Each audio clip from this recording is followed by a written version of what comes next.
This episode addresses further workflow-related topics and discusses the deferred loading feature and the use of bookmarks to save and optimize your workflow. As you might know, everything in Katana is a reference, and you can decide when to load those assets.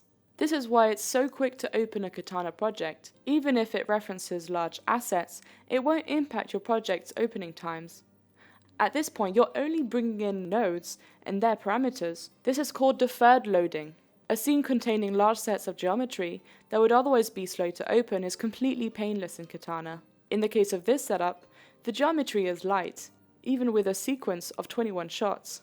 Right now, our GSV is set to the first shot, and if we expand the scene graph, you can see the geometry for this shot, but not the others, so they are not loaded.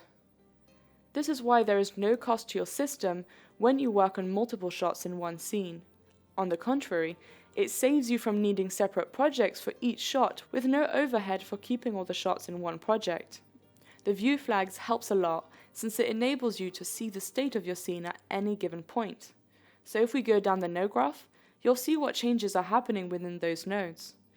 This is really useful if, for example, something's gone wrong in your scene and you have no idea what it is.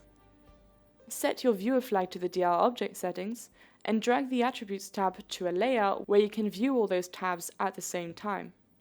We can see how this node is impacting the scene at this location. The L symbol indicates that this attribute is applied locally at that point in the hierarchy. Go down a level in the scene graph. It displays a G symbol, illustrating that it is inheriting this attribute from somewhere further up in the scene graph.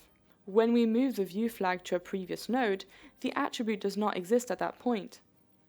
In fact, if you click the L symbol and then select Show Attribute History, you can see the history of that attribute, and Katana locates the node affecting that change.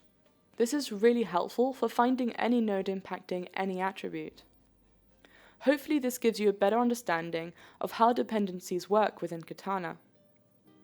Bookmarks are great tools to facilitate working within scenes. If, let's say, we're going to close Katana, but we want the current setup in the scene graph to remain exactly as it was, then you can create a bookmark. Click on the bookmark icon and select Create Bookmark. A window will appear, and here you can set its name, folder, and what it is you'd like to save. You can save the live render updates column, the render column, the expansion of the scene graph, or the viewer visibility. And untick anything you don't want to keep. When you save, you can then use this bookmark to retrieve the setup.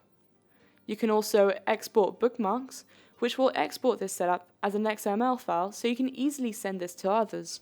You can also organize bookmarks. Right-click on a bookmark to delete it. This can save a lot of time when working on projects and prevents you from processing more than necessary. In this case, this scene is small enough to process all the scene graph elements quickly, but if you're working on complex scenes, this is a great feature to use.